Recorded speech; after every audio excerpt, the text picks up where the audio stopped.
Hello and नमस्कार। मेरा नाम है Chetan Chaudhary. KVS NVS tier 2 special educator के लिए हम लोग अपने चैनल पर प्रिपरेशन कर रहे हैं। पिछले कई क्लासेज आपकी लाइव हुई हैं, आज की क्लास लाइव नहीं हो पा रही है और इसका कारण है कि कुछ टेक्निकल समस्या आ जाती थी लाइव करने में, तो मैंने निर्णय लिया कि जब तक ये चीज़ें सही नहीं होती तब तक जो है रिकॉर्डेड क्लास आपके लिए डाल दी जाए। अब जानते हैं ग्रोथ एंड डेवलपमेंट हमारा टॉपिक है, जैसे कि हम सिलेबस को कर रहे हैं अपने चैनल पे। ग्रोथ एंड डेवलपमेंट आपका टीजीटी और पीआरटी दोनों लेवल पे जो है सिलेबस में है। टीजीटी स्पेशल एजुकेटर और पीआरटी स्पेशल एजुकेटर।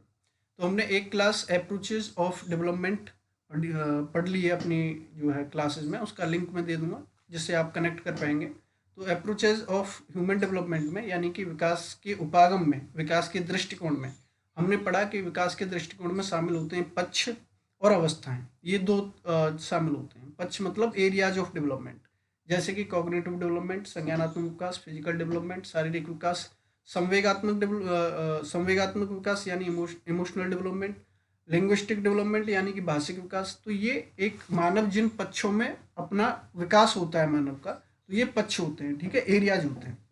दूसरा अवस्थाएं होती हैं, दृष्टिकोण में ही अगर पढ़े हम, उपागम में पढ़े। अवस्थाएं मतलब कि 0 से 2, 2 से 7, 7 से 11 और 11 से फिर 14। ये जीन प्याजे की जो अवस्थाएं हैं, वैसी तमाम मनोवैज्ञानिकों ने अपनी अवस्थाएं दी हैं जो इन पक्षों की, कि इन पक्षों में विकास कैसे होगा।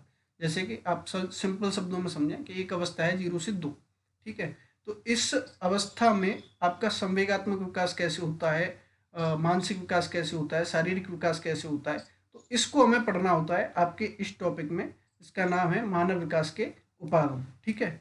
आज का जो टॉपिक है आपका theoretical approaches of human development, मानव विकास के सैद्धांतिक उपागम, ठीक है। तो सैद्धांतिक उपागम आपको लग रहा होगा कि ये नाम मिला जुला है। एक तो आपका मानव विकास के उपागम, दूसरा आपका टॉपिक उसी में आरसीआई वाले सिलेबस में दिया गया है मानव विकास के सैद्धांतिक उपागम, ठीक है, theoretical approaches of human development.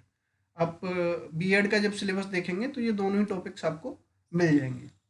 अब इनमें अंतर क्या है? अंतर इतना है कि मानव विकास के उपागम में हम इतना डीप नहीं पढ़ते हैं। जब हम सैद्धांतिक उपागम पढ़ते हैं, थियोरटिकल अप्रोचेज पढ़ते हैं, तो हम कुछ मनोवैज्ञानिकों को पढ़ते हैं।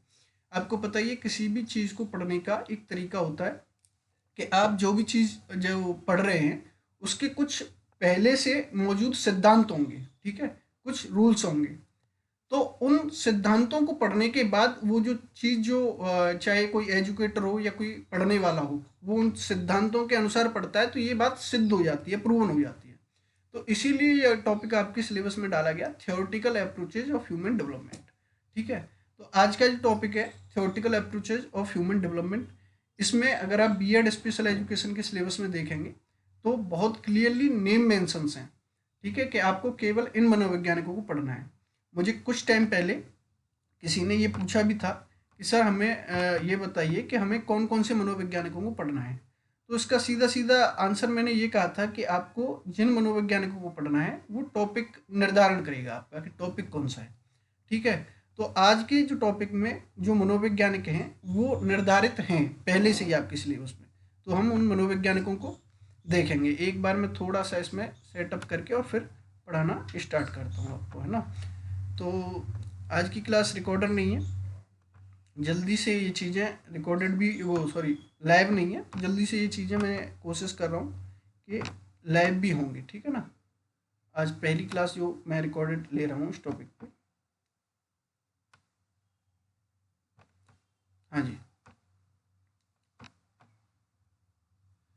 तो जैसे आप सिलेबस देखते हैं, टीजी केवीएस एनवीएस टायर 2 के सिलेबस में केवल टॉपिक दिया गया है theoretical approaches of human development, ठीक है। जब हम बीएड स्पेशल एजुकेशन का सिलेबस देखते हैं तो सेम टॉपिक मिलता है, theoretical approaches of human development, और वैसे ही मिलता है जैसे कि इस सिलेबस में है, मतलब कि अप्रोचेज ऑफ डेवलपमेंट और उसके बाद थियोरटिकल अप्रोचेज ऑफ डेवलपमेंट। तो जिन मनोवैज्ञानिकों के नाम उस पर दिए गए हैं उसमें सबसे पहले आपको जो थियोरटिकल अप्रोचेज में पढ़नी है वो पढ़नी है cognitive and social cognitive theories, ठीक है, संज्ञानात्मक एवं सामाजिक संज्ञानात्मक सिद्धांत। इसमें किन मनोवैज्ञानिकों को पढ़ना है? इसमें आपको जीन प्याजे को पढ़ना है, लेव वाइगोट्स्की को पढ़ना है, जेरोम ब्रूनर को पढ़ना है, अल्बर्ट बंडूरा को पढ़ना है। इन मनोवैज्ञानिकों को आपको किस टॉपिक में पढ़ना है? Cognitive and social cognitive theories में, ठीक है। इसके बाद हम बात करें आगे आपकी लेव वाइगोट्स्की की सोशियो कल्चरल थ्योरी पढ़ेंगे, जैसे मैंने बताया अभी जेरोम ब्रूनर को भी पढ़ेंगे, अल्बर्ट बंडुरा को भी पढ़ेंगे। इसके बाद आती है आपकी साइको सोशल थ्योरी, मनोसामाजिक सिद्धांत। तो मनोसामाजिक सिद्धांत में हम जिस मनोवैज्ञानिक को पढ़ेंगे उनका नाम है एरिक एरिक्सन। इनका भी नाम आपके सिलेबस में मेंशन्ड है। तो एरिक एरिक्सन को पढ़ेंगे। एरिक एरिक्सन की 8 स्टेजेज ऑफ डेवलपमेंट पढ़ेंगे। क्राइसिस क्या होता है, क्राइसिस के बाद ये डेवलपमेंट स्टेजेस कैसे होती हैं, इन सब चीज़ों को पढ़ेंगे, ठीक है।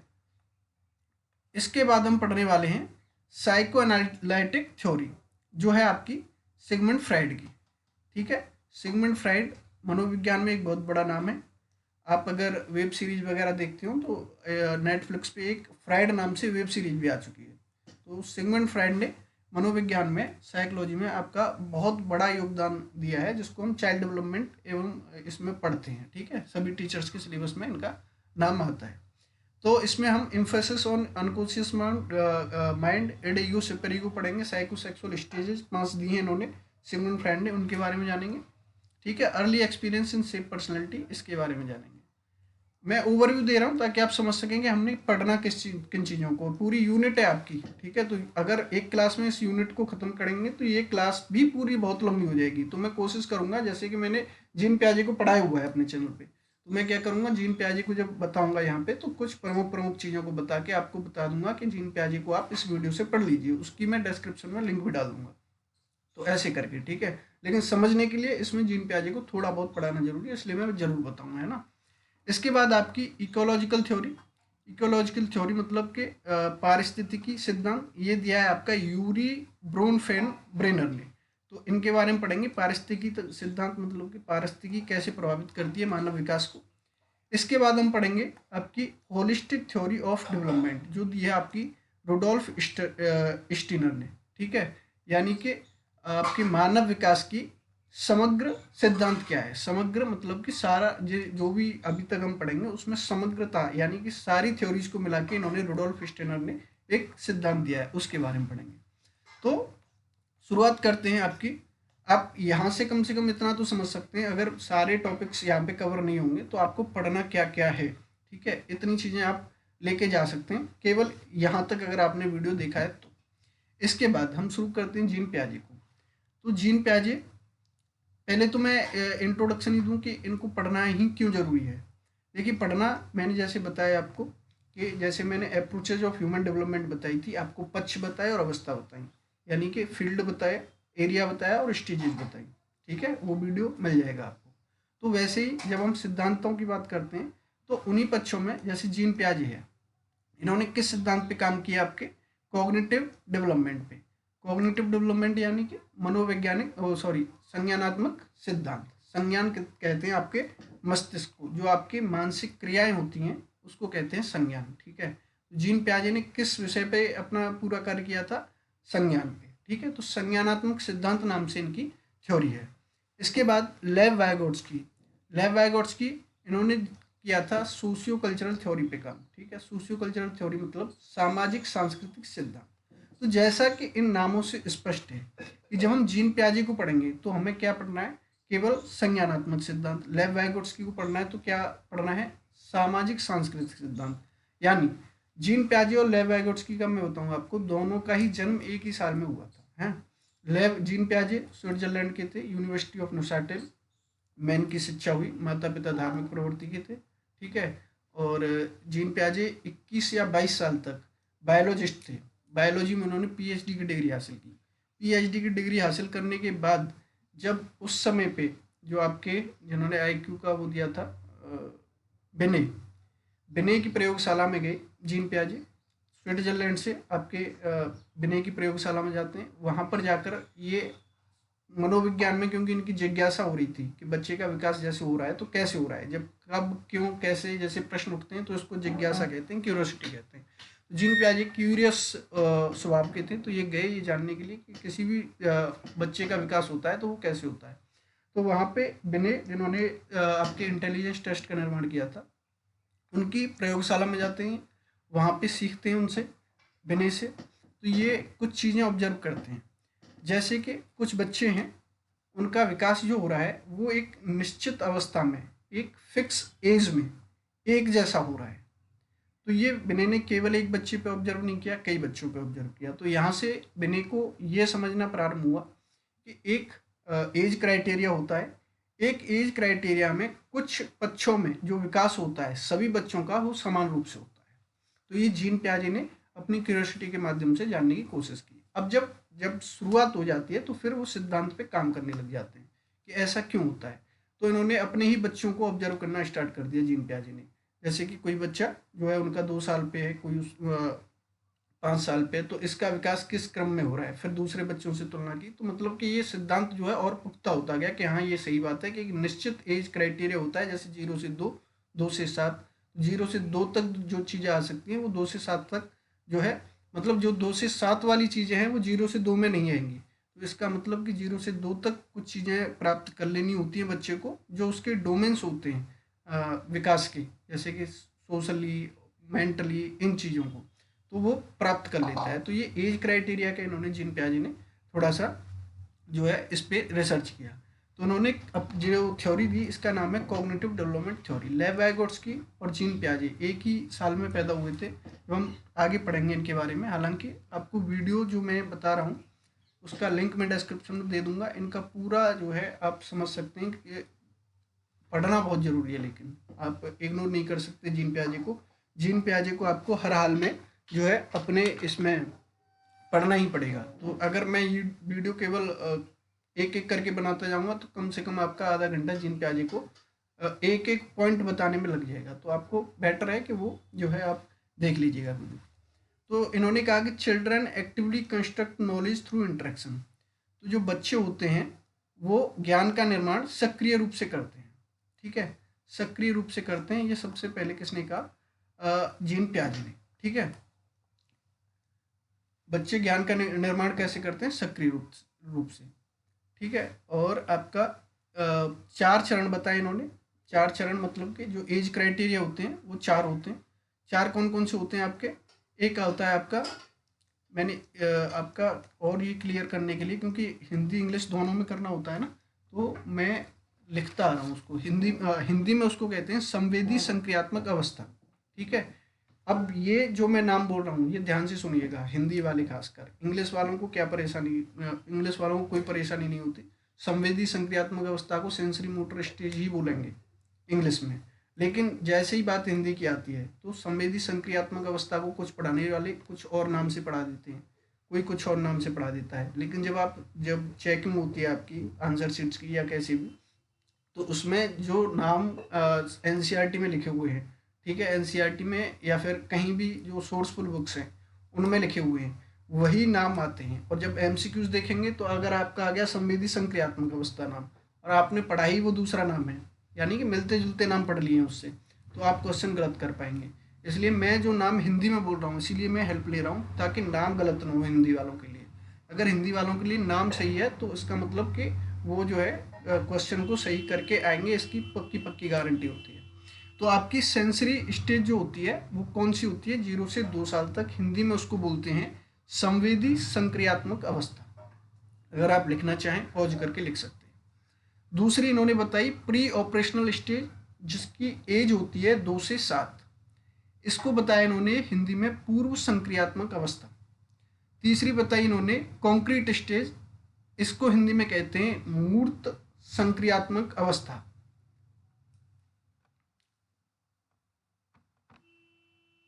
सॉरी, वो शो नहीं हो रहा था क्या? ठीक है, अभी शो हो रहा होगा, है ना? तो मूर्त संक्रियात्मक अवस्था।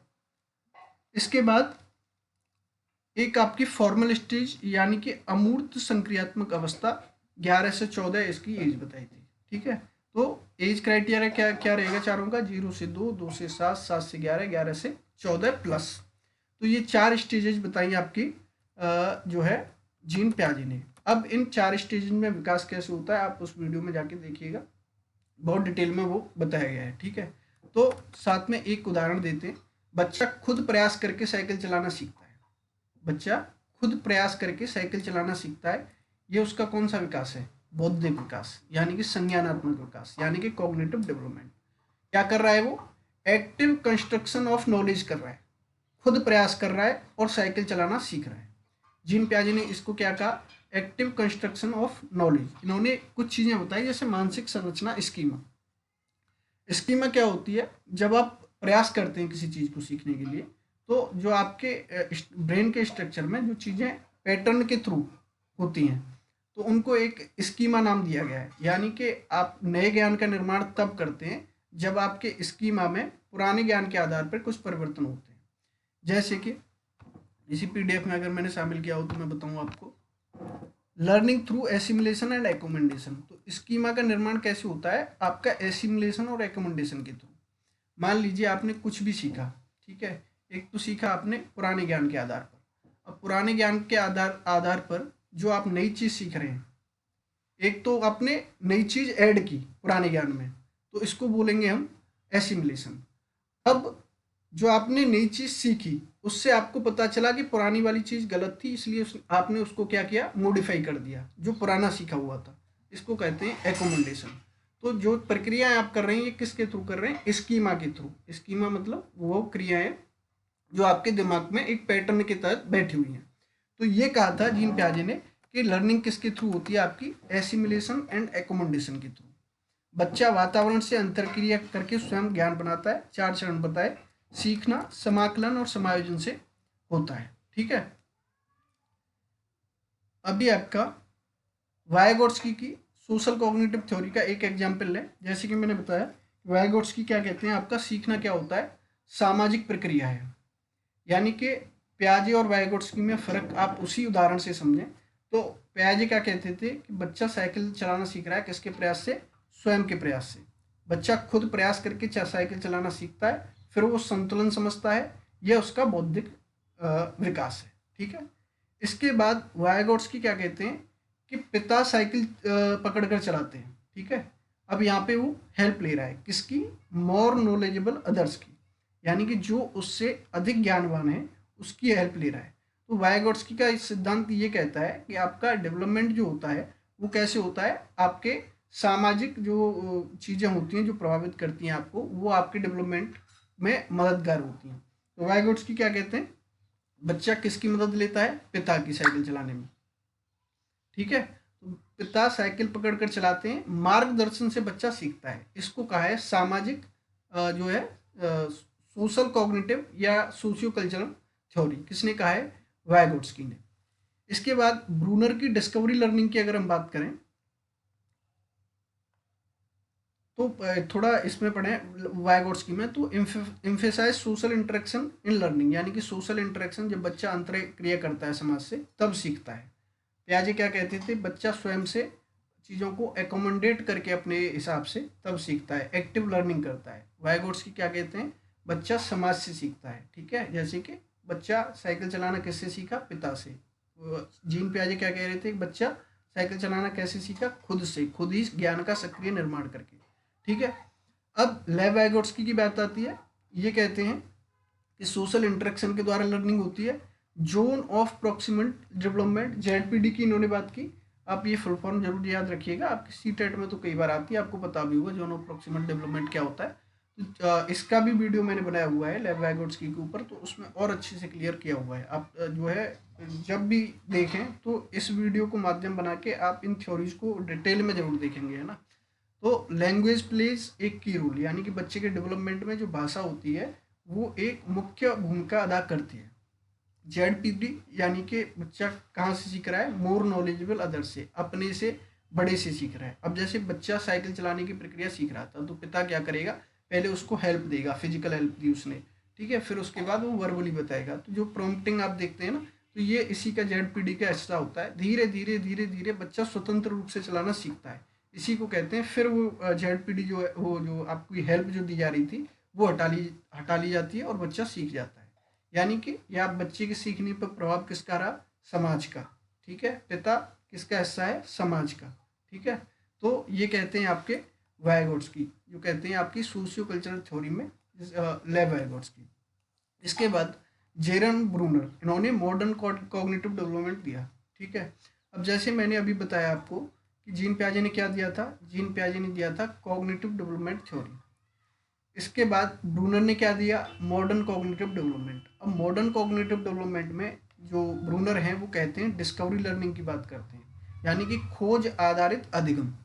खोज आधारित अधिगम क्या होता है, यहाँ पे मैं उदाहरण के माध्यम से, उसी उदाहरण के माध्यम से बताता हूँ आपको। तो ब्रूनर जो है एक थ्री जो है मॉडल की बात करते हैं, कौन से मतलब थ्री लर्निंग की बात करते हैं, किस प्रकार से लर्निंग होती है इसकी बात करते हैं। जैसे कि आपकी इनएक्टिव, आइकॉनिक और सिंबॉलिक, ये थ्री स्टेजेज ऑफ लर्निंग बताई इन्होंने। यानी कि बच्चा कुछ भी सीखता है वो 3 चरणों से होके गुजरता है डिस्कवरी करते हुए, ठीक है, खोज करते हुए। कौन कौन से चरण होते हैं, जैसे साइकिल वाला उदाहरण मैंने आपको जीन पियाजे का बताया था, लेव वाइगोट्स्की का बताया था, वैसे ही ब्रूनर ये कहते हैं कि पहले बच्चा साइकिल को छूता है, क्या कर रहा है, छू रहा है। ये कौन सी स्टेज हुई, आपकी इनएक्टिव स्टेज, ठीक है। कौन सी स्टेज हुई, इनएक्टिव स्टेज। ब्रूनर ने कितनी स्टेज दी थी, 3। कौन सी, इनएक्टिव, आइकॉनिक और सिंबॉलिक, लिख लीजिएगा। तो पहले बच्चा साइकिल को छूता है, ये कौन सा चरण हुआ आपका, कौन सी स्टेज हुई, इनएक्टिव स्टेज। फिर चित्र देखता है, ये कौन सी स्टेज हुई आपकी, आइकॉनिक स्टेज। फिर नियम समझता है, ये कौन सी स्टेज हुई आपकी, सिंबॉलिक स्टेज। तो इसको कहते हैं हम स्ट्रक्चर्ड डिस्कवरी, यानी कि व्यवस्थित रूप से वो जो है खोज कर रहा है, ठीक है। जीन पियाजे क्या कह रहे थे कि बच्चा खुद से वो चीज़ों को सीख रहा है। यहाँ पे जेरोम ब्रूनर भी वही चीज़ कह रहे हैं, ठीक है। मॉडर्न कॉग्निटिव डेवलपमेंट में जेरोम ब्रूनर, लेकिन जेरोम ब्रूनर इस बात पे फोकस कर रहे हैं कि एक स्ट्रक्चर्ड चीज़ें हैं, यानी कि पहले बच्चा चीज़ों को जो है, जो आपका आपने सुना होगा कि इजी टू हार्ड, एक जो आपने टीचिंग मेथड्स पढ़े होंगे, तो एक मेथड है इजी टू हार्ड, यानी कि जो चीज़ अगर आपको कोई भी चीज़ बच्चे को सिखानी है तो पहले इजी चीज़ों के लिए धीरे धीरे उसको हार्ड तक ले जाइए। तो वही अगर हम सिंपल शब्दों में कहें कि ब्रूनर भी अपनी डिस्कवरी लर्निंग में ये चीज़ समझाते हैं कि बच्चा इनएक्टिव, आइकॉनिक और सिंबॉलिक, इन 3 चरणों में होकर किसी भी चीज़ को सीखता है। यानी कि पहले बच्चा साइकिल को छूता है, फिर चित्र देखता है, फिर नियम समझता है। इन सब चीज़ों को जो है आप एक एग्जाम्पल के तौर पे ले सकते हैं, ठीक है। तो ब्रूनर की डिस्कवरी लर्निंग हुई, ब्रूनर के ऊपर भी एक वीडियो जो है बनाया हुआ है, आप देख सकते हैं। बंडूरा की बात आती है, बंडूरा की कौन सी है आपकी, सोशल लर्निंग, ठीक है। तो बंडूरा क्या कहते हैं, इसी एग्जाम्पल को लेता हूँ मैं, ठीक है। बंडूरा अपनी सोशल लर्निंग थ्योरी में क्या कहते हैं कि बच्चा अपने बड़े भाई को साइकिल चलाते देखता है और उसकी नकल करता है। तो बंडूरा मॉडलिंग पे ध्यान देते हैं, किस पे, मॉडलिंग पे, आदर्श पे, ठीक है। आदर्श में जैसे कि अवलोकन और अनुकरण द्वारा सीखता है बच्चा, किसके द्वारा सीखता है, learning through observation and modelling, किसके द्वारा, ऑब्जर्व करता है दूसरों को, और मॉडलिंग यानी आदर्श के द्वारा सीखता है। रेसिप्रोकल डिटर्मिनिज्म और सेल्फ एफिकेसी कॉन्सेप्ट, हिंदी में अवलोकन और अनुकरण द्वारा सीखता है, पारस्परिक निर्धारण और आत्म प्रभावकारिता के नियम जो है आपके बंडूरा ने बताए हैं। अब उसी एग्जाम्पल को, जो साइकिल वाला एग्जाम्पल था आपका, उसको अगर हम लें तो बच्चा अपने बड़े भाई को साइकिल चलाते देखता है और उसकी नकल करता है, ये क्या हो गया, लगभग इमिटेशन, ठीक है। तो ये कौन से आपका, कौन सी थ्योरी का उदाहरण हो गया आपका, सोशल लर्निंग थ्योरी का, ठीक है।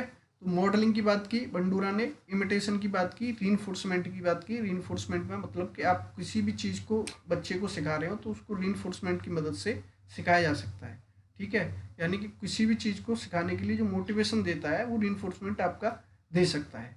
रीइंफोर्समेंट के 2 प्रकार होते हैं, पॉजिटिव और नेगेटिव, ये चीज़ें अलग हैं, रीइंफोर्समेंट का टॉपिक भी अलग है। तो ये आपको ध्यान रखना है। सोशल लर्निंग थ्योरी में बंडूरा क्या कहते हैं, लर्निंग थ्रू ऑब्जर्वेशन और इमिटेशन, इसके द्वारा ऑब्जर्वेशन के थ्रू और इमिटेशन के थ्रू जो है बच्चा सीखता है। ब्रूनर क्या कहते हैं, डिस्कवरी लर्निंग में पहले बच्चा साइकिल को छुएगा, फिर चित्र देखेगा, फिर नियम समझेगा। तीनों स्टेज बताई। पहले बच्चा अगर साइकिल को छू रहा है तो इनएक्टिव, ये ब्रूनर ने नहीं कहा, साइकिल वाला जो एग्जाम्पल है वो मैं आपको समझाने के लिए दे रहा हूँ कि इनएक्टिव स्टेज किसे कहेंगे, पहला बच्चा साइकिल को छूता है, फिर चित्र देखता है साइकिल का, ठीक है, तो इसको आइकॉनिक स्टेज कहेंगे। फिर नियम समझता है कि साइकिल चलाती कैसे, इसको कौन सी कहेंगे, सिंबॉलिक स्टेज। पहली स्टेज इनएक्टिव, दूसरी आइकॉनिक, तीसरी आपकी सिंबॉलिक। वाइगोट्स्की, उसी साइकिल वाले एग्जाम्पल से अगर आप समझें तो पिता साइकिल पकड़कर चलाते हैं और बच्चा मार्गदर्शन के साथ साइकिल सीखता है। ये कौन सी आपकी थ्योरी कहती है, आपकी socio learning theory, socio cognitive या सोशियो कल्चरल लर्निंग थ्योरी। पियाजे का एग्जाम्पल उसी साइकिल वाले बच्चे के साथ कि बच्चा खुद प्रयास करके साइकिल चलाना सीखता है, वह संतुलन समझता है, और ये उसका कौन सा विकास है, बौद्धिक विकास।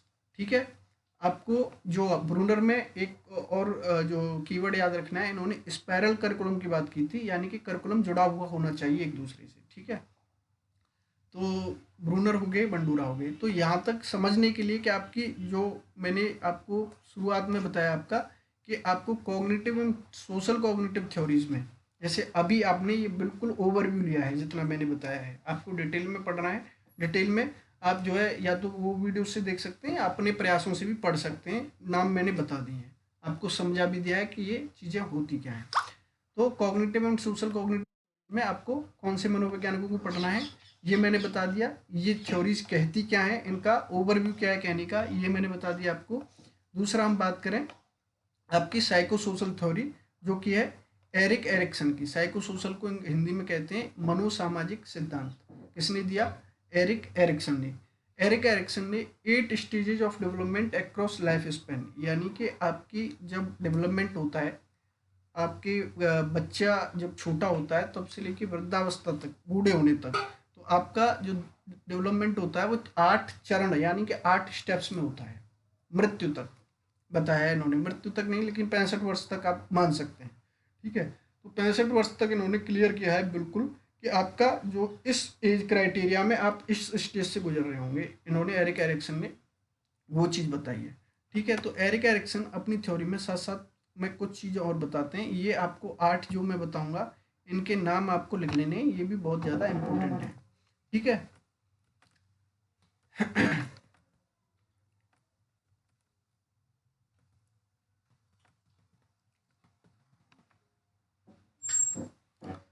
तो अभी तक हमने क्या जाना? Cognitive and social cognitive theories. अब हम क्या जाने? मनोसामाजिक सिद्धांत। मनोसामाजिक ये कौन सा है? एरिक एरिक्सन द्वारा आपका, हाँ, साइको सोशल यानी कि मनोसामाजिक सिद्धांत है ना, मनोसामाजिक सिद्धांत। तो अभी तक हमने क्या जाना कि आपका मेंटल डेवलपमेंट, कॉग्निटिव डेवलपमेंट और सोशियो मेंटल सोशल डेवलपमेंट यानी कॉग्निटिव सोशल डेवलपमेंट कैसे हो रहा था। अभी हम जानेंगे सामाजिक मनोसामाजिक सिद्धांत क्या कहता है, जो कि दिया है आपका एरिक एरिक्सन ने। तो अब तक हमने जाना कि बच्चा सोचता कैसा है और सीखते कैसा है। ठीक है, अब हम जानेंगे कि बच्चा व्यक्तित्व यानी पर्सनैलिटी और भावनात्मक रूप से यानी कि इमोशनली कैसे डेवलप होता है, कैसे पर्सनैलिटी के रूप में और इमोशनली कैसे डेवलप होता है। तो ये भी एक विकास की यानी कि डेवलपमेंट की थ्योरी है। ठीक है, इसमें एरिक्सन का विचार अगर मैं मुख्य और सरल शब्दों में आपको बताऊं तो 8 चरणों में विकास होता है। प्रत्येक चरण में मनोसामाजिक संघर्ष यानी कि एक क्राइसिस रहता है। क्राइसिस आप ये समझें कि जब कोई चीज़ आपको मतलब ये डिसाइड ना कर पा रहे हो कि करना क्या है, तो उसको एक तरीके से एक संघर्षात्मक अवस्था कहते हैं आपकी। ठीक है, तो उसी को कहते हैं क्राइसिस। अब इन्होंने जब 8 स्टेजेस दी तो इसको एक और उदाहरण से समझें। क्या आपकी विकास जीवन भर चलता है। मुख्य विचार इसके एरिक्सन के कि विकास आपका लाइफ लॉन्ग चलता है। दूसरा, हर उम्र में एक मनोसामाजिक संघर्ष यानी कि जो क्राइसिस होता है वो हर उम्र में होता है और ये अलग होता है, हर प्रकार का होता है। जो 8 प्रकार देखेंगे आप, ये उसकी उम्र के अनुसार उस एज क्राइटेरिया में उसके मन में ये संघर्ष चल रहे होंगे। ठीक है, और संघर्ष का सकारात्मक समाधान क्या है? स्वस्थ व्यक्तित्व। जब हेल्दी पर्सनैलिटी होगी तो वो उसका पॉजिटिव जो है एक सॉल्यूशन है संघर्ष का, जो आपका क्राइसिस आपके दिमाग में चल रहा है। नकारात्मक समाधान, जब नकारात्मक चीज़ें होंगी तो वो समस्यात्मक चीज़ें बन जाएंगी। ठीक है, तो जब ये अपना ये स्टेजेस बताते हैं तो उन्होंने 8 स्टेजेस दी। तो 8 स्टेजेस में सबसे पहली है ट्रस्ट वर्सेस मिसट्रस्ट, विश्वास बनाम अविश्वास। ठीक है, आप अगर लिखना चाहें तो इसको लिख सकते हैं। मैं यहाँ पे इसलिए नहीं लिख रहा हूँ क्योंकि चीज़ें हो जाएंगी यहाँ पे काफ़ी ज़्यादा बड़ी और फिर मैं पीडीएफ से भटक जाऊँगा, है ना, इसलिए जल्दी जल्दी में आप लिख सकते हैं। पहली स्टेज कौन सी है? Trust versus mistrust. अब उसी एक एग्जाम्पल से मैं, क्योंकि एग्जाम्पल से ही समझा रहा हूँ, तो ट्रस्ट में अगर माता पिता प्यार दें तो ये विश्वास यानी कि ट्रस्ट है बच्चे का। एज कितनी है? 0 से 1 साल। और अगर न दें तो ये मिसट्रस्ट यानी कि अविश्वास में बदल जाएगा। इसी को हिंदी में क्या कहेंगे? विश्वास बनाम अविश्वास की अवस्था। एज क्राइटेरिया कौन सी है? 0 से 1। अगर माता पिता प्यार देते हैं तो वो क्या है? ट्रस्ट। बच्चा बहुत ज़्यादा उन पर ट्रस्ट करेगा। अगर नहीं देते हैं तो क्या है? वो अविश्वास की स्थिति। ठीक है, तो ये आपका ट्रस्ट वर्सेस मिसट्रस्ट हो गया। दूसरा है आपका ऑटोनोमी वर्सेस सेम। इसका एज क्राइटेरिया होता है आपका 1 से 3 वर्ष। 1 से 3 वर्ष यानी कि आपका हिंदी में कहेंगे आत्मनिर्भरता बनाम शंका, आत्मनिर्भरता बनाम शंका अवस्था। यानी कि अगर स्वतंत्रता देते हैं, यानी कि अगर उसे खेलने देते हैं, कुछ खाने पीने को या फिर कुछ भी चीज़ें वो कर रहा है गलत सलत उसको करने देते हैं, तो ये उसके अंदर कॉन्फिडेंस बढ़ाएगा। अगर उसको रोकते हैं तो ये शर्म की स्थिति पैदा करेगा। तो इस स्टेज को एरिक एरिक्सन ने क्या कहा क्राइसिस में आपके, तो क्या कहा आपका आत्मनिर्भरता बनाम शंका, आत्मनिर्भरता बनाम शंका अवस्था, डाउट एंड गिल्टी स्टेज कहते हैं इसको। आप इंग्लिश में अगर लिखें तो autonomy versus doubt and guilty stage जरूर लिखिएगा, ऑटोनोमी वर्सेस सेम या फिर autonomy versus doubt and guilt की जो एज होती है, जो आपका ये नाम है, तो ये एरिक एरिक्सन का है। तीसरी अवस्था है आपकी initiative versus guilt. Initiative versus guilt Hindi में आपको कहते हैं इसको पहल बनाम अपराध बोध अवस्था। इसकी एज है 3 से 5 साल। अगर आप लिख रहे हैं तो वेल एंड गुड, आपको याद करने में और अच्छी तरीके से मतलब कर सकते हैं याद। अब जो मैं नाम हिंदी वाले लिख रहा हूँ वो हिंदी वाले वही नाम लिखें, ठीक है। आपको विभिन्न जो स्रोत मिलेंगे, जो सोर्सेज मिलेंगे पढ़ने का, उसमें डिफरेंट डिफरेंट नाम देखने को मिलेंगे, लेकिन ये मेरी रिसर्च का वो है कि मैं वही नाम बोल रहा हूँ जो आपके एग्जाम्स में आते हैं, ठीक है। इसीलिए मुझे देख देख के बोलने पड़ रहे हैं। कौन से पहल बनाम अपराध बोध अवस्था, इसका तीसरा जो स्टेज है ये, और इसकी एज है आपकी 3 से 5 वर्ष। इसका एक एग्जाम्पल कि बच्चा अगर प्रश्न पूछता है, सॉरी ये तो इनिशिएटिव वर्सेस गिल्ट का था, नहीं ये ऑटोनॉमी वर्सेस सेम पे था एक, हाँ। तो तीसरा इनिशिएटिव वर्सेस गिल्ट पढ़ रहे हैं ना, तो इसकी एज कितनी है 3 से 5 वर्ष है, ठीक है। तो 3 से 5 वर्ष है, इसमें बच्चा प्रश्न पूछता है, तो यानी कि ये इनिशिएट कर रहा है कुछ सीखने के लिए। तो बच्चा प्रश्न पूछता है, क्या कर रहा है, इनिशिएट कर रहा है। और अगर उसको रोकेंगे तो फिर वो वहाँ पे क्या करेगा, गिल्टी फील करेगा, ठीक है, अपराध बोध होगा उसके अंदर। तो इस अवस्था को एरिक एरिक्सन ने क्या किया, पहल बनाम अपराध बोध। कौन सी अवस्था है, 3 से 5 साल की या 6 साल की, 5 साल आता है वैसे, ठीक है। तो ये हो गई आपकी तीसरी अवस्था। चौथी आपकी इंडस्ट्री वर्सेस इन्फेरियोरिटी, ठीक है, 6 से 12 वर्ष। अब इसमें क्या है आपका परिश्रम, यानी ब्रैकेट में उद्यमता लिखें, परिश्रम उद्यमता बनाम हीनता। इसमें क्या है, स्कूल उम्र में, स्कूल एज में अगर उसको प्रशंसा मिलती है तो ये उसके परिश्रम यानी कि उसको और अच्छा करने के लिए प्रेरित करता है, ठीक है। और जब उसको तुलना मिलती है कि ये बच्चा तो तुमसे अच्छा कर रहा है, तुम अच्छा नहीं कर पा रहे हो, तो वो उसमें गिल्ट की भावना पैदा करता है। तो ये आपकी 6 से 12 साल तक ये एज रहती है। तो इसमें इस प्रकार का आपका क्राइसिस रहता है आपका मेंटली। तो ये आपका कौन सा है, प्रशंसा, जिसको प्रशंसा से आपका परिश्रम यानी कि उद्यमी होगा वो बच्चा, अच्छा काम करेगा, और तुलना अगर करेंगे तो हीनता। तो इसको कहा है इंडस्ट्री वर्सेस इन्फेरियोरिटी, इंग्लिश में परिश्रम बनाम हीनता हिंदी में, और इंडस्ट्री वर्सेस इन्फेरियोरिटी स्टेज का है, ठीक है, 6 से 12 वर्ष, ठीक है। अब एक है आपकी पांचवी, पहचान बनाम भ्रांति यानी भूमिका अवस्था, आइडेंटिटी वर्सेस डिफ्यूजन स्टेज। ये आपकी अंतिम अवस्था है जो आपको डेवलपमेंट में पढ़नी है और जहाँ से प्रश्न आ सकते हैं। आपको 8 स्टेजेस सब बताते हैं, ठीक है, सब मैं भी बताऊंगा लिखने के लिए, आपकी 8 स्टेजेस लिखाऊंगा। लेकिन जो 12 से 18 साल तक की है, आप लॉजिकली सोचें तो प्रश्न आपसे 18 साल तक ही पूछा जाता है बच्चे के डेवलपमेंट में। तो ये पांचवी स्टेज जो मैंने बताई आपको, पहचान बनाम भ्रांति, यानी भ्रांति को ब्रैकेट में आप भूमिका भी लिख सकते हैं, ये अवस्था आपकी इंग्लिश में इसको कहते हैं आइडेंटिटी वर्सेस डिफ्यूजन स्टेज, 12 से 18। इसके बाद छठी है आपकी घनिष्ठता बनाम एकाकीपन अवस्था, घनिष्ठता बनाम एकाकीपन अवस्था। अब 18 से ऊपर की बात हो रही है, आपको बहुत ज़्यादा ध्यान देने की जरूरत नहीं है। घनिष्ठता बनाम एकाकीपन की अवस्था में जो एज क्राइटेरिया है वो है 18 से 35 वर्ष, 18 to 35। इसके बाद है आपकी उत्पादकता बनाम ठहराव अवस्था, इंग्लिश में इसको कहते हैं क्रिएटिविटी,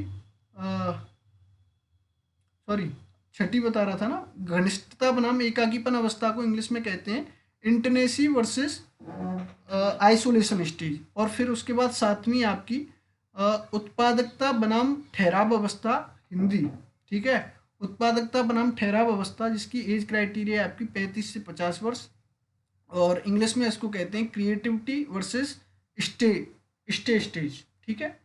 और लास्ट है आपकी संपूर्णता बनाम हताशा, ठीक है। तो इसकी स्टेज है 50 से 65 वर्ष। कोई ज़्यादा लोड लेने की ज़रूरत नहीं है, आपको 5 अवस्थाओं को बस ये ध्यान रखना है कि इसमें जो क्राइसिस, जो संघर्ष होता है बच्चे के दिमाग में, वो किस प्रकार से चलता है, किन चीज़ों पे चलता है, ठीक है। तो ये मैंने आपको बताया एरिक एरिक्सन के बारे में। 5 स्टेजेस आपको लिख लेनी है, 5 स्टेजेस याद कर लेनी है। लिखने को आप 8 भी लिख सकते हैं, ठीक है। तो विश्वास बनाम अविश्वास, पहचान बनाम भूमिका। तो आप इतना समझ सकते हैं कि यहाँ पे जैसे जीन प्याजे किसकी बात कर रहे थे, संज्ञानात्मक विकास की बात कर रहे थे। ऐसे ही लेवेगर्ट्स की किसकी बात कर रहे थे, आपके सोशियो कल्चरल यानी कि सामाजिक सांस्कृतिक सिद्धांत की बात कर रहे थे। ऐसे ही बंडूरा, ऐसे ही आपके साइको सोशल थ्योरी यानी कि मनोसामाजिक जो सिद्धांत है, उसमें सबसे प्रमुख नाम आपको किसको पढ़ना है, एरिक एरिक्सन को। तो हम अब भी क्या पढ़ रहे हैं, फील्ड पढ़ रहे हैं। क्या पढ़ रहे हैं, पक्ष पढ़ रहे हैं, विकास के पक्ष पढ़ रहे हैं। तो आपका टॉपिक कौन सा है, थियोरेटिकल अप्रोचेज ऑफ डेवलपमेंट, आपके विकास के सैद्धांतिक पक्ष, या मतलब थ्योरीज जो है विकास के सैद्धांतिक जो है दृष्टिकोण, उपागम या दृष्टिकोण, ठीक है। तो इन्होंने 8 स्टेजेज ऑफ डेवलपमेंट बताई। आप यहाँ पे ये फोटो और देख सकते हैं। पृष्ठवर्ष जो मैंने आपको नाम बोले हैं, आपको वही लिखने हैं, ठीक है, क्योंकि ये चीज़ें जो है थोड़ी इंटरनेट से आके गड़बड़ा जाती हैं, लेकिन जो आपने लिखा है नाम, उनको ही ध्यान में रखना है। तो आपकी एडोलसेंस 12 से 18, इसमें आइडेंटिटी वर्सेस कन्फ्यूजन, ठीक है, ये यहाँ तक आपकी इम्पोर्टेंट है 12 से 18 तक। और experiment with and develop identity and roles. Early adulthood में क्या है, stabilise intimacy and relationship with others.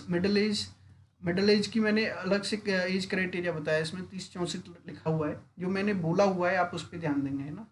तो जनरेटिविटी वर्सेस स्टेगनेशन, यहाँ पे contribution to society and be part of a family. और लास्ट वाली में क्या होता है, assess and make sense of life and meaning of contributions, यानी कि यहाँ से वो संन्यास अवस्था की तरफ चलता है। जैसे कि आपके सनातन धर्म में, हिंदू धर्म में 60 के बाद जैसे अवस्थाएं बताई गई हैं ना, तो वैसे 60 के बाद आपकी संन्यास अवस्था चालू हो जाती है। तो वही यहाँ पे ये इस अवस्था में भी होना चालू हो जाता है। एक है आपकी साइको एनालिटिक थ्योरी, जिसको दिया है आपका सिगमंड फ्रायड ने। अब सिगमंड फ्रायड ने किस पे जो है साइको एनालिटिक थ्योरी दी है आपकी, एक मिनट,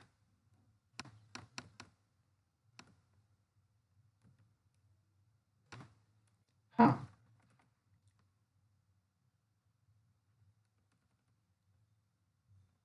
साइको एनालिटिक थ्योरी किसने दी है, सिगमंड फ्रायड ने। हिंदी में इसको कहते हैं मनोसंश्लेषण सिद्धांत, और नाम जैसे मैंने शुरुआत में बताया था आपको, सिगमंड फ्रायड। तो ये किस पे ज़्यादा फोकस करते हैं, emphasis on unconscious mind. Unconscious mind मतलब कि इनकी थ्योरी में ही सबसे पहले आपको जो नाम देखने को मिलेंगे, कॉन्शियस, सबकॉन्शियस और अनकॉन्शियस। ये बताते हैं कि आपका जो ब्रेन है ना, वो एक ऐसे स्ट्रक्चर में है जहाँ आपका अनकॉन्शियस माइंड है ना, वो आपके 90% हिस्से को घेरे हुए हैं। अनकॉन्शियस माइंड मतलब कि जो मैं और आप इंटरेक्ट कर रहे हैं, चीज़ें चल रही हैं, ये कौन सा माइंड है आपका, कॉन्शियस, यानी कि चेतन बोलते हैं उसको हिंदी में, ठीक है, कौन सा, चेतन मन। अब आपका एक सबकॉन्शियस होता है, यानी कि जब आप नींद की अवस्था में होते हैं ना, कभी कभी तो आप न जागे हुए रहते हैं न सोए हुए रहते हैं, वो एक अवस्था होती है आपकी, वो एक अवचेतन मन की अवस्था होती है, सबकॉन्शियस कहते हैं। और अचेतन की कौन सी होती है, जहाँ आपको एक जोन जो है आपके दिमाग का, जहाँ पे आपने देखा होगा कुछ टीवी के प्रोग्राम्स जो पहले आते थे, जहाँ पे हिप्नोटाइज कर देते थे। तो हिप्नोटाइज करने की जो प्रक्रिया थी वो कौन सी थी, कि आपका जो दिमाग जो कॉन्शियस है उसको अनकॉन्शियस की तरफ ले जाती थी, और अनकॉन्शियस में ले जाके वो जो कहते थे, जो है हिप्नोटाइज व्यक्ति वही चीज़ें करता था, तो उसको अनकॉन्शियस ब्रेन कहते थे, ठीक है ना। तो सिगमंड फ्रायड ने अनकॉन्शियस ब्रेन को कहा है कि ये आपका 90% जो हिस्सा है वो आपका अनकॉन्शियस चीज़ें हैं। अब अनकॉन्शियस चीज़ें, जैसे मैं बोल रहा हूँ, आप सुन रहे हैं, ये कॉन्शियसली जो इंटरेक्शन हो रहा है, मैं बोल रहा हूँ और मेरे ऊपर अगर फैन चल रहा है, अब आवाज़ तो अगर आप ध्यान देंगे तो आपको आएगी, लेकिन मेनली जो आवाज़ आ रही है आपको, वो मेरी आ रही है। तो अनकॉन्शियसली आपका ब्रेन रिएक्ट पंखे की आवाज़ पे भी कर रहा है। कैसे कर रहा है? लेकिन अनकॉन्शियसली, अचेतन रूप से। ठीक है, तो ये अनकॉन्शियस चीज़ें जब बाहर आती हैं तो ये एक द्वंद्व का रूप लेती हैं, यानी कि व्यक्ति खुद प्रोसेस नहीं कर पाता कि चीज़ें चल कैसे रही हैं, तो इसको कहते हैं अनकॉन्शियस माइंड। इसमें एक उन्होंने एक एग्जाम्पल भी दिया था कि एक समुद्र में बर्फ़ का पहाड़ है। बर्फ़ का पहाड़ 10% ऊपर है और 90% पानी के नीचे है समुद्र में। तो जो 90% पानी के नीचे है वो कौन सा पार्ट है आपका? Unconscious mind. जो 10% ऊपर है वो कौन सा है? कॉन्शियस और जो सबकॉन्शियस माइंड, तो जिससे हम और आप इंटरेक्ट कर रहे हैं। ठीक है ना?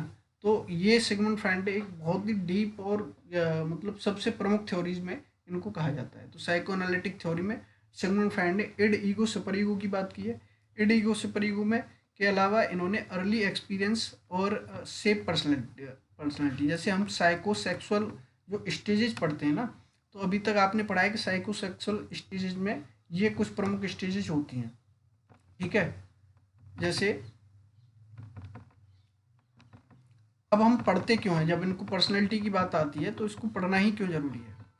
देखिए, जो सिगमंड फ्रायड है वो कहते हैं कि जब बच्चा जो है विकासात्मक उम्र में होता है, उसकी पर्सनैलिटी जब शेप करती है ना, वो बहुत ज़्यादा निर्धारण करती है कि उसने कुछ पर्टिकुलर एज में, ठीक है, पर्टिकुलर एज में कुछ इच्छाएं होती हैं बच्चे की, ठीक है, कुछ नीड्स होती हैं, उन एज को फुलफिल नहीं किया तो वो चीज़ें रह जाती हैं उसके अनकॉन्शियस माइंड में, अचेतन मन में। ठीक है, जो उसकी पर्सनैलिटी को आगे का जीवन उसका प्रभावित करती हैं, इन्फ्लुएंस करती हैं। तो ये किसने कहा? सिगमंड फ्रायड ने। इसीलिए उन्होंने कुछ जो है आपकी साइकोसेक्सुअल स्टेजेस दी कि इस उम्र में बच्चा इन चीज़ों की डिमांड करता है और वो चीज़ें पूरी हो जानी चाहिए। ठीक है, जैसे कि अलग अलग उम्र में बच्चा अपने शरीर के अलग अलग हिस्सों के माध्यम से सुख और संतोष अनुभव करता है। ठीक है, जैसे कि आपको पता ही है कि बच्चा, छोटे बच्चे होते हैं तो वो कुछ चूसने में या फिर जो है बा बा बा बा पापा पापा ऐसे करते हैं, तो उनमें अटक भी जाते हैं, फिक्सेशन भी होता है। तो अगर किसी चरण में ऐसी समस्या आती है, अगर आपने उसको रोक दिया, दबा दिया, बहुत ज़्यादा जो वो चीज़ें कर रहा है नेचुरली उसको नहीं करने दी, तो ये कहीं ना कहीं उसके अनकॉन्शियस माइंड में जा रही हैं चीज़ें, यानी कि उसकी इच्छा कर रही है लेकिन आप उसकी इच्छाओं को दबा रहे हैं, तो ये अनकॉन्शियस माइंड में जा रही है, ये उसके आगे का जीवन प्रभावित करेंगे। तो वैसे ही फ्रायड ने जो साइकोसेक्सुअल स्टेजेस दी हैं उसमें कुछ अवस्थाएं बताई हैं, स्टेजेस बताई हैं। जैसे कि सबसे पहली बताई, लिख लीजिए, ओरल स्टेज। ओरल स्टेज की बताई एज जो है 0 से 1 वर्ष। ठीक है, विश्वास बनाम अविश्वास की एरिक एरिक्सन ने कितनी बताई थी? 0 से 1 वर्ष। वैसे ही जो है इस जो पर्सपेक्टिव से जो सिगमंड फ्रायड है वो जो है ओरल स्टेज की जो एज बताते हैं वो कितनी बताते हैं? 0 से 1 वर्ष। ठीक है, यानी कि क्यों बता रहे हैं? क्योंकि बच्चे का विकास जो है एक शेप ले रहा है इस एज में, वो उसके अनकॉन्शियस माइंड में जो चीज़ें जा रही हैं वो आगे का जीवन प्रभावित करेंगी। इसीलिए बच्चा क्या डिमांड कर रहा है 0 से 1 वर्ष तक, उसकी नीड्स क्या हैं कि वो जो कुछ शरीर के पार्ट्स के माध्यम से सुख अनुभव करता है, सुख और संतोष अनुभव करता है। अगर किसी चरण में समस्या आती है तो उसका प्रभाव जो है व्यक्तित्व पर पड़ता है। मैंने यहाँ से जो है, अच्छा अच्छा, ठीक है, ठीक है, मैं, हाँ, यहाँ से आप देख सकते हैं अच्छे से सारी स्टेजें हुई नहीं नहीं कवर। हाँ हाँ, तो यहाँ से आप देख सकते हैं, ये फोटो मैंने लगाया हुआ है। ठीक है, तो जो ओरल स्टेज होती है वो आपकी कितनी होती है? 0 से 1 वर्ष। जो आपका सुख और संतोष का क्षेत्र होता है वो कौन सा होता है? ओरल, यानी मुख क्षेत्र। और व्यवहार कैसा होता है कि बच्चा हर चीज़ मुंह में डालता है इस एज में। ठीक है, हर चीज़ मुंह में डालता है, क्यों? क्योंकि जैसे मैंने बताया उसकी नीड है, वो इन अंगों के माध्यम से सुख और संतोष अनुभव करता है। ठीक है, अब जैसे दूध पीकर संतोष अनुभव करता है, यदि ज़रूरत पूरी नहीं होगी, उसको जो है फीडिंग की ज़रूरत अगर पूरी नहीं होगी तो भविष्य में जो है उसकी अत्यधिक निर्भरता या आदतें वो होंगी, वो उसी प्रकार से होंगी जैसे बहुत ज़्यादा नाखून चबाएगा। ठीक है, अब बाद में जो ये एनालिसिस हो कि ये नाखून क्यों चबा रहा है, तो आपको कारण उसका अगर जानना हो तो कहीं ना कहीं आप इससे लगा सकते हैं कि अनकॉन्शियस माइंड उसको कह रहा है चबाने के लिए। जो चीज़ें उसके अनकॉन्शियस माइंड में उस स्टेज में रह गई वो लाइफ के इस स्टेज में दिख रही हैं आपको। ठीक है, तो पहली है ओरल स्टेज। कौन सी पढ़ रहे हैं हम? फ्रायड की psychosexual stages of development. Oral stage यदि ज़रूरत पूरी नहीं होगी तो भविष्य में अत्यधिक निर्भरता या आदतें जैसे नाखून चबाना ऐसी होगी। एनल स्टेज, इसकी एज होती है 1 से 3 वर्ष। इसमें मुख्य क्षेत्र होता है आपका टॉयलेट कंट्रोल, शौच नियंत्रण, ठीक है। अब इस उम्र में बच्चा क्या सीखता है, टॉयलेट ट्रेनिंग सीखता है। कौन सी एज में, 1 से 3 वर्ष में। क्या स्टेज का नाम है, एनल स्टेज। अगर बहुत कठोर प्रशिक्षण बच्चे को दिया जाएगा, यानी कि उसको बहुत ज़्यादा जो कठोर और रिजिड तरीके से सिखाया जाएगा, तो बच्चे जो है कैसा होगा, जिद्दी या अत्यधिक व्यवस्थित व्यक्तित्व वाला बच्चा बनता है, ठीक है। जिद्दी बनेगा या अत्यधिक जो है स्ट्रक्चर्ड वे में जो है पर्सनैलिटी डेवलपमेंट होता है। और ये बहुत ढीलापन भी हो सकता है, अव्यवस्थित व्यवहार, यानी कि बहुत अनकंस्ट्रक्चर्ड बिहेवियर भी कर सकता है। तो ये कई प्रकार से प्रभावित करेगा उसके पर्सनैलिटी डेवलपमेंट को, ठीक है। एक है आपकी फैलिक स्टेज, जिसकी एज है 3 से 6 वर्ष। फैलिक स्टेज में लैंगिक पहचान आती है उसके अंदर, ठीक है। सेक्सुअल आइडेंटिटी जो है वो डेवलप कर लेता है, लड़का लड़की कैसे, ठीक है। बच्चा यह समझना शुरू करता है कि वह लड़का है या लड़की है। माता पिता से लगाव बढ़ता है। और इस चरण में बहुत सरल भाषा में लैंगिक पहचान जो है कह सकते हैं हम इसे, कि लैंगिक पहचान का जो विकास है वो ये है फैलिक स्टेज, जिसका जो एज क्राइटेरिया है वो है 3 से 6 वर्ष। एक है आपकी लेटेंसी स्टेज, जिसका एज क्राइटेरिया है आपका 6 से 12 वर्ष। विशेषताएं इसमें कि ये शांत अवस्था कही जाती है आपकी, ठीक है। जो आपकी एनर्जी होती है वो ज़्यादातर पढ़ाई, खेल और मित्रता में लगती है। अब यौन जिज्ञासा यानी कि सेक्सुअल जो उसकी क्यूरियोसिटी होती है वो कम सक्रिय रहती है, ठीक है। कम सक्रिय रहती है मतलब कम ध्यान देता है इन चीज़ों पे। कौन सी एज है, 6 से 12 वर्ष। नाम क्या है, लेटेंसी स्टेज। इंग्लिश में ये हिंदी वाले भी नाम आप इंग्लिश में लिख सकते हैं, ठीक है। और पांचवी आपकी जेनिटल स्टेज, ये आपकी किशोरावस्था को प्राप्त करती है। इसमें क्या होता है, वो परिपक्व संबंध, जो आपके मैच्योर रिलेशंस होते हैं उनको समझता है, ठीक है, जेनिटल स्टेज में। अब इसमें किशोर सामाजिक और भावनात्मक रूप से परिपक्व संबंधों की ओर बढ़ता है। सोशली एंड इमोशनली वो कैसे जो है मैच्योर रिलेशंस की ओर बढ़ता है। तो ये आपके कुछ स्टेजेज मैंने किसकी बताई आपको, जो है सिगमंड फ्राइड की, ठीक है।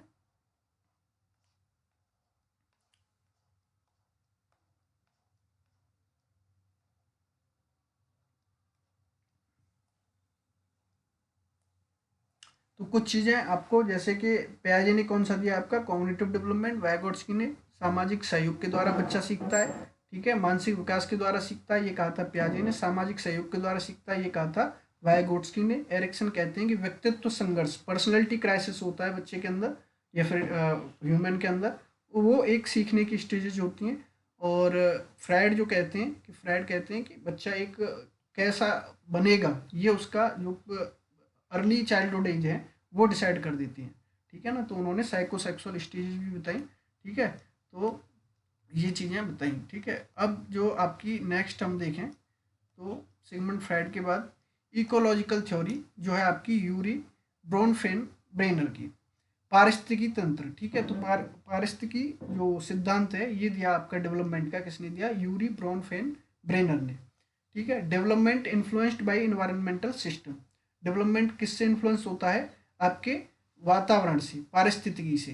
पारिस्थितिकी में क्या आता है, माइक्रो सिस्टम आता है, ठीक है।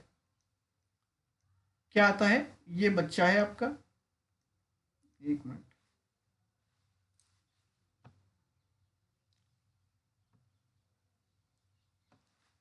पारिस्थितिकी में क्या चीज़ आएंगी, जो इनकी थ्योरी कहती है कि मान लीजिए ये आपका बच्चा है, ठीक है। इसके बाद सबसे पहले माइक्रो सिस्टम होता है, ये है, ठीक है। उसके आसपास का वातावरण जिसमें कौन कौन होते हैं, फैमिली और स्कूल, इनसे बच्चा सीखता है। फैमिली और स्कूल से कैसे सीखता है, जो भी चीज़ें उसके साथ चल रही हैं वो आपका माइक्रो सिस्टम से सीखता है। सबसे पास का वातावरण जिसमें माता पिता होते हैं, शिक्षक होते हैं, दोस्त होते हैं। अब दूसरा जो पारिस्थितिकी तंत्र यानी जो इकोलॉजिकल सिस्टम में दूसरा जो है वो है मीसो सिस्टम। अब मीसो सिस्टम इसके बाद हम बना लेते हैं, ये वाला जो है हम मान लेते हैं कि ये मीसो सिस्टम है। अब मीसो सिस्टम में कौन कौन से आते हैं, इंटरेक्शन बिटवीन सिस्टम्स। अब ये इंटरेक्शन बिटवीन सिस्टम्स कैसे होता है कि माता पिता और शिक्षक की बातचीत, यानी कि ये आपने दो देखे, एक ये माता पिता का बनाया हमने, और ये आपका जो है माता पिता और शिक्षक की बातचीत, ठीक है। आपका मीसो, हाँ, दो माइक्रो सिस्टम का जो है संबंध जो है, एक मिनट, हाँ, मीसो सिस्टम में यही आएगा। तो माता पिता और शिक्षक की जो बातचीत है वो आपका मीसो सिस्टम का पार्ट हो गई। तो एक आपका माइक्रो सिस्टम हो गया ये वाला, ये आपका मीसो सिस्टम हो गया। तो ये जो बातचीत होगी ये किसको प्रभावित कर रही है, किसके लिए हो रही है, ये बच्चे के लिए हो रही है। एक है आपका एक्सो सिस्टम। तो एक्सो सिस्टम को हम ऐसे बना लेते हैं, ठीक है।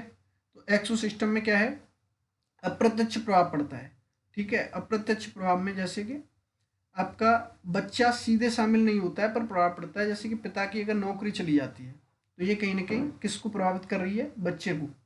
अगर बच्ची पिता की नौकरी चली जाती है तो किसको प्रभावित कर रही है, बच्चे को प्रभावित करेगी ना, कि कहीं ना कहीं उसकी मानसिक क्रियाओं पे, उसके हाव भाव पे फर्क आएगा। तो इसको कहा जाता है आपका एक्सो सिस्टम, ठीक है। क्या कहा जाता है, एक्सो सिस्टम। एक दो तीन, हाँ, एक्सो सिस्टम हो गया। अब आपका आता है मैक्रो सिस्टम, ये वाला आपका मैक्रो सिस्टम हो गया। अब आप ध्यान दीजिए, बच्चा ये है, सबसे ज़्यादा प्रभावित कौन कर रहा है, माता पिता। फिर उसके बाद शिक्षक और माता पिता की बातचीत, ये क्या प्रभावित करेगी, आपके बच्चे के डेवलपमेंट को। फिर उसके बाद जो तीसरा आपका, अगर मान लीजिए पिता की नौकरी चली गई तो ये अप्रत्यक्ष रूप से इनडायरेक्टली क्या प्रभावित कर रहा है, बच्चे को। चौथा आपका मैक्रो सिस्टम, यानी कि आपके जो लॉज होते हैं, संस्कृति, कल्चर होती है, वो बच्चे के डेवलपमेंट को प्रभावित करते हैं। जैसे कि आपके समय का प्रभाव जो है, जो सॉरी, मैक्रो सिस्टम में समाज, संस्कृति और कानून, ये जो चीज़ें होती हैं आपकी, जैसे शिक्षा नीति, एजुकेशन पॉलिसीज कैसी हैं उस क्षेत्र की, ठीक है, सामाजिक नीति कैसी हैं, सामाजिक मान्यताएं कैसी हैं। तो ये आपका किसका पार्ट है, आपका मैक्रो सिस्टम का, ठीक है। किसका पार्ट है, आपका मैक्रो सिस्टम का, ठीक है। इसके बाद आपका कौन सा है,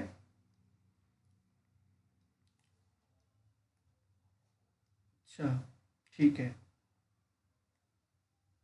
हाँ। तो ये आप पिक के माध्यम से भी देख सकते हैं। एक मिनट, मैं छोटी करके दिखाता हूँ अगर हो जाए तो, हाँ। तो ब्रॉनफेन बेनन ने इकोलॉजिकल थ्योरी में क्या बताया आपका, यहाँ पे देख सकते हैं कि ये आपका चाइल्ड है। माइक्रो सिस्टम में फैमिली है, सपोर्ट सर्विस है, फेथ बेस्ड और सिविल सोसाइटी ऑर्गेनाइजेशन है, पीआर है, स्कूल है। मीसो सिस्टम में क्या है, कोऑर्डिनेट कर रहा है ये माइक्रो सिस्टम और मीसो सिस्टम, तो बच्चे का डेवलपमेंट प्रभावित हो रहा है। मीसो सिस्टम को आप देखेंगे, ये खाली दिख रहा है ना, तो इसमें शिक्षक भी हो सकता है, टीचर भी हो सकता है। तो शिक्षक और माता पिता के बीच में जो इंटरेक्शन हो रहा है, ये क्या प्रभावित करेगा, बच्चे के डेवलपमेंट को। एक्सो सिस्टम में आप देखें तो ये क्या है, लोकल गवर्नमेंट हो गई, सिक्योरिटी सिचुएशंस हो गई, mass media, extended family, parents, friends. तो ये इनडायरेक्टली किसको प्रभावित करेंगे, ये बच्चे को प्रभावित करेंगे। और मान लीजिए अगर पिता की नौकरी चली जाती है तो ये क्या प्रभावित करेंगे, बच्चे को प्रभावित करेंगे, ये चीज़ें, ठीक है। इसके बाद मैक्रो सिस्टम में सोशल नॉर्म्स हो गए, पॉलिटिकल सिस्टम्स हो गए, कल्चर हो गया, लीगल सिस्टम्स हो गए, इकोनॉमिक सिस्टम हो गए। तो ब्रॉन फ्रेंड ब्रेनर का कहने का मतलब कि जो बच्चे का विकास होगा वो प्रभावित होगा किससे, आपके एनवायरनमेंट से। किससे प्रभावित होगा, एनवायरनमेंट से। तो ये आपकी आपकी इकोलॉजिकल थ्योरी हो गई। ये मुझे उम्मीद है आपको अच्छी सी समझ में आ गई होगी। होलिस्टिक थ्योरी ऑफ डेवलपमेंट, अब ये आपके समग्र विकास की थ्योरी को हम पढ़ें तो रुडोल्फ स्टीनर जो है, इन्होंने इस थ्योरी को दिया था। ये कहते हैं कि focus on physical, emotional, intellectual and spiritual growth.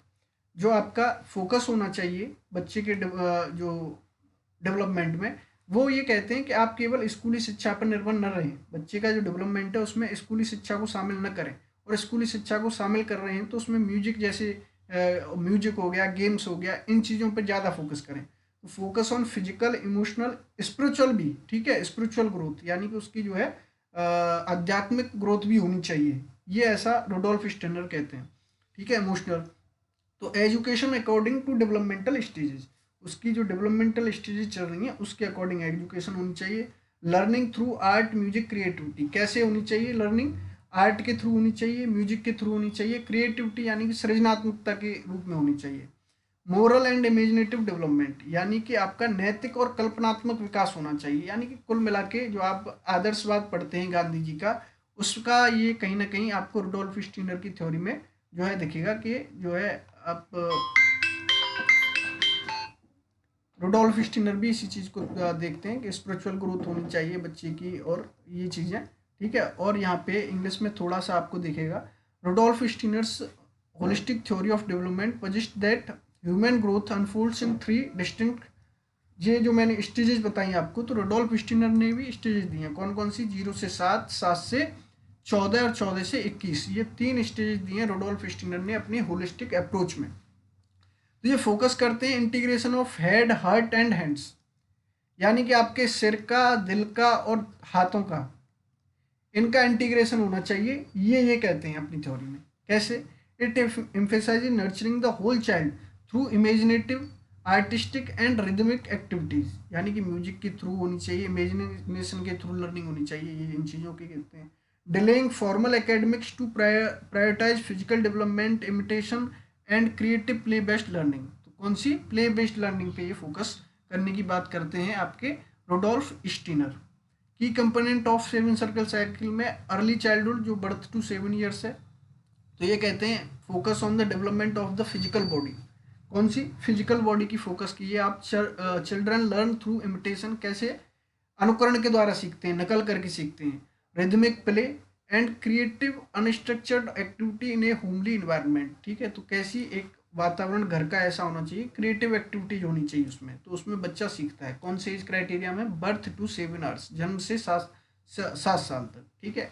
दूसरी स्टेज इन्होंने बताई मिडिल चाइल्डहुड, 3 स्टेज हैं, अर्ली चाइल्डहुड, मिडिल चाइल्डहुड और एडोलसेंस, ये 3 स्टेज बताइए। 7 to 14 में कैसे सीखता है? 14 में focus on the development of the soul, आत्मा का विकास होना चाहिए, ये कहते हैं। और इमोशनल लाइफ और संवेगात्मक जो जीवन है आपका, उसका विकास होना चाहिए। Learning is driven by imagination, आपकी जो लर्निंग वो होगी वो कैसे आपकी बढ़ेगी? इमेजिनेशन के थ्रू बढ़ेगी। आर्टिस्टिक, सॉरी,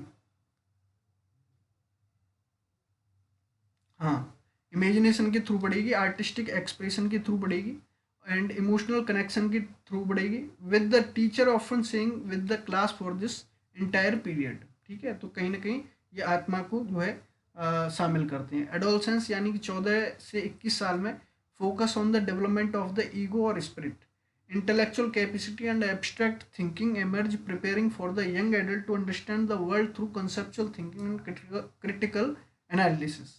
तो कोर प्रिंसिपल है इनके, curriculum seeks to educate not just the mind but also the emotional and physical aspect of the child, यानी कि जो आपका पाठ्यक्रम होना चाहिए वो आपका केवल माइंड को जो है ट्रीट ना करे, बट आल्सो इमोशनल, यानी संवेगात्मक रूप से और शारीरिक रूप से जो एस्पेक्ट हैं लाइफ के, उनको भी कवर करे, ऐसा करिकुलम होना चाहिए। Rhythm and routine, daily, weekly and seasonal rhythms are used to provide security and foster healthy habits. तो ये म्यूजिक को भी एक तरीके से शामिल करते हैं, डेली, वीकली या सीजनल कैसी भी जो है आप security and foster healthy habits उसमें बच्चे में डालने के लिए। नेचर एंड आर्ट के थ्रू सीखना होना चाहिए और टीचर एज रोल मॉडल होना चाहिए, यानी कि teacher provides a calm purposeful environment for children to imitate particularly in the first cycle, ठीक है। तो आइडलिज्म यानी कि बच्चा आदर्शवाद के थ्रू सीखेगा, ऐसी बात करते हैं रुडोल्फ स्टीनर। तो ये आज की जो क्लास थी आपको theoretical approaches to human development, इस टॉपिक में इससे ज़्यादा नहीं पढ़ना है, ये आपका टॉपिक हो चुका है ख़त्म टीईटी स्पेशल एजुकेटर वालों के लिए। अगर आप चाहें तो पीआरटी स्पेशल एजुकेटर वाले इसको एक ग्रोथ एंड डेवलपमेंट समझने के लिए इसको देख सकते हैं क्लास को अच्छी तरीके से। और जैसा मैंने कहा कि जो आपकी लिंक डालनी है वो मैं उपलब्ध करा दूंगा जीन प्याजी की और लेव वैगोर्स्की की, तो आप उसको और इनसे अच्छे से इन साइकोलॉजिस्ट को जो है डिटेल में पढ़िएगा, ठीक है। तो मिलते हैं नेक्स्ट वीडियो में, नमस्कार।